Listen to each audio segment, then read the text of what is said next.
लग्नाची बेडी या मालिकेच्या 23 नोव्हेंबरच्या भागामध्ये अन्वी नको नको म्हणत असताना शांतनू काही ऐकत नाहीये। शांतनू तिला जबरदस्ती करत आहे आणि इकडे सिंधू कंटिन्युअस अन्वीचा फोन ट्राय करत आहे।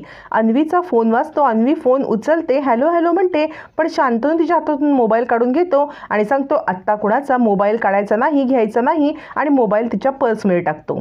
या गडबडीमध्ये मोबाईल चालूच राहतो आणि सिंधू हॅलो हॅलो करत असते। सिंधूला आजूबाजूचा म्युझिकचा आवाज येत असतो, पण बाकी कुणाच्या बोलण्याचा आवाज येत नाही। सिंधू विचार करते नक्की अन्वी गेले कुठे। आता अन्वीचा मोबाईल पर्समध्ये असतो आणि पर्स शांतनू आपल्या गळ्यात अडकवतो आणि अन्वीला आपल्यासोबत डान्स करायला सांगतो।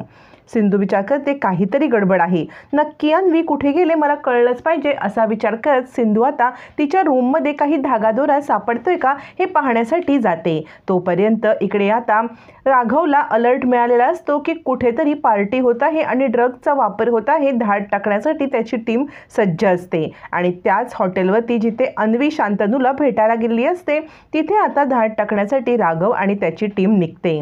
आता सिंधू अन्वीच्या रूममध्ये येते, काही धागादोरा मिळतोय का, कोणता ॲड्रेस मिळतोय का, ती कुठे गेले काय हे पाहण्याचा प्रयत्न करते आणि त्याच वेळेला तिला त्या हॉटेलचा ॲड्रेस मिळतो। इकडे आता अन्वी डान्स करत असते। सिंधूला ॲड्रेस मिळाल्यावर ती सिंधू विचार करते आता मला ताबडतोब अन्वीला भेटायला किंवा तिला वाचवायला निघायला पाहिजे। तोपर्यंत शांतनूने 2 ऑरेंज ज्यूस त्याच्यामध्ये वोडका टाकून आणलेले असतात आणि आता तो ते अन्वीला प्यायला देतो। अन्वी ते पिते आणि ते कडू वाटतात, लगेचच अन्वी ते थुंकून टाकते। तोपर्यंत सिंधूला ॲड्रेस मिळालेला असतो आणि ती धावत पळत रिक्षा करून त्या हॉटेलपर्यंत येते। इकडे अन्वी सांगत असते मला नको आहे ड्रिंक्स, पण शांतनूला नको हा शब्द ऐकायला आवडत नसतो। तो सांगतो मी सांगेन ते तुला करायलाच पाहिजे, तुला मिस पुणे त्यानंतर मिस इंडिया व्हायचं आहे ना।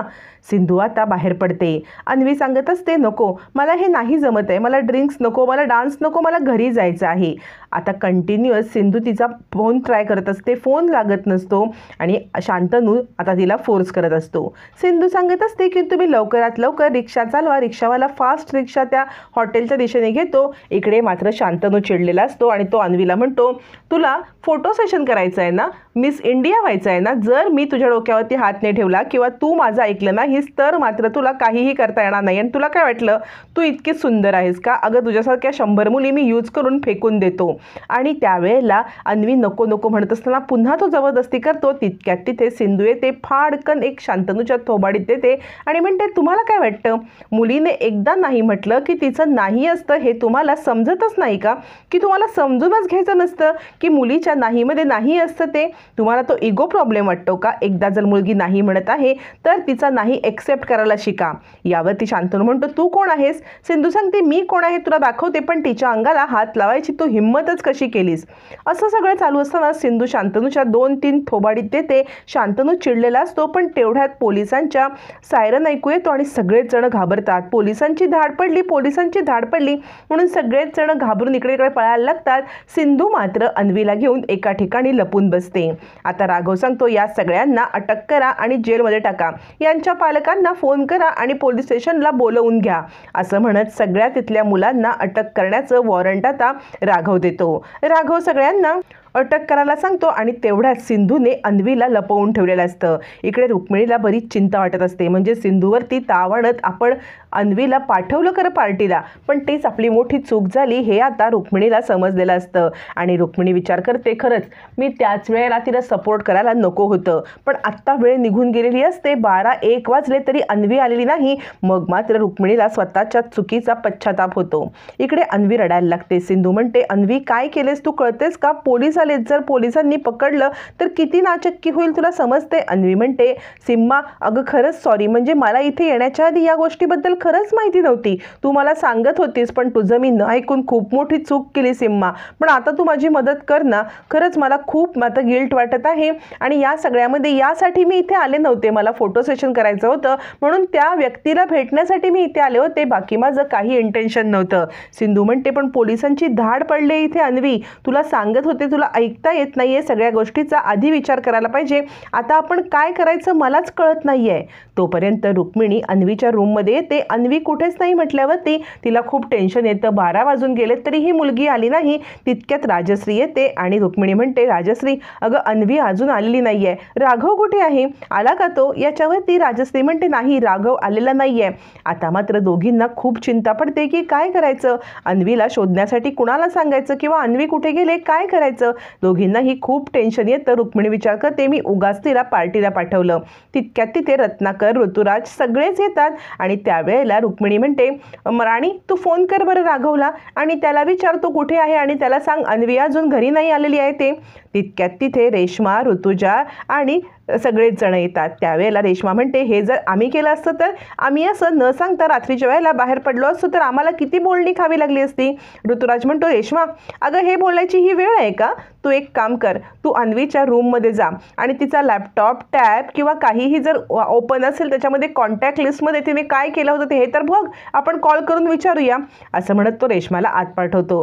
रत्नाकर म्हणतो, आपल्याला काहीतरी धागादोरात सापडला पाहिजे आणि राघव अजूनही आलेला नाही आहे, त्याला कॉल लागतोय का? पण राघवला कॉल लागत नसतो. त्यावेळेला रत्नाकर म्हणतो, एक काम करूया, आपण पोलीस कंप्लेंट करूया का, आपण पोलीस स्टेशनला जायचं का?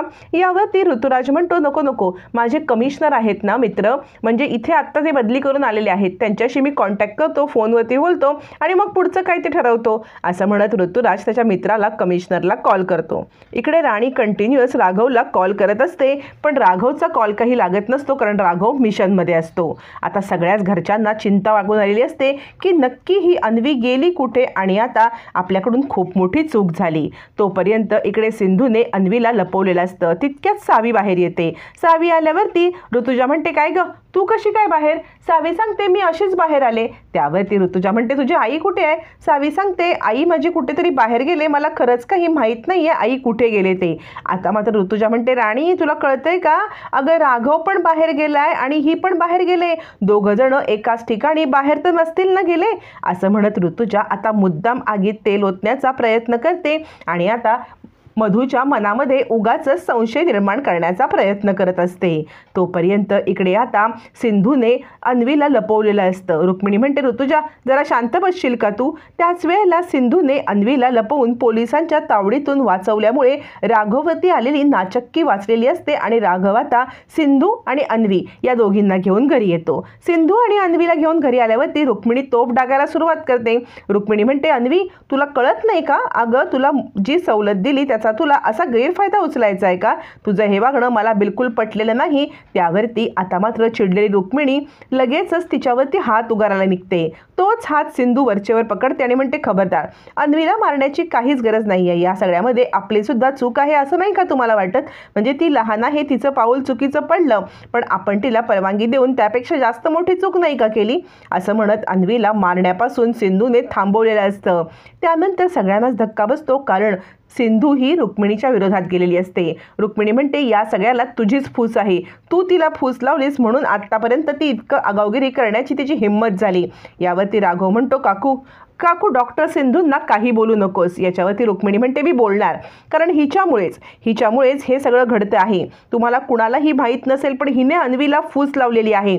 आता मात्र राघव खूप चिडतो आणि तो म्हणतो, काकू खबरदार, जर कोणी डॉक्टर सिंधूंना काही बोललं तर माझ्यासारखा वाईट मीच, मग मी कुणाचं काही ऐकणार नाही. कारण डॉक्टर सिंधूंनी आज अन्वीला सुखरूप आणण्यामध्ये खूप मोठं कामगिरी केले आणि त्यांना जर हे ऐकावं लागत असेल तर खबरदार, मी हे ऐकून घेणार नाही. पहिल्यांदा राघवने ठामपणे सिंधूची बाजू घेत घरच्यांच्या विरोधामध्ये आवाज उठवलेला असतो आणि हा इतका आवाज बुलंद असतो की घरचे सगळेच हादरतात. इकडे मधूला पण खूप मोठा धक्का बसतो की इतकी जोरदार बाजू हा का घेत आहे?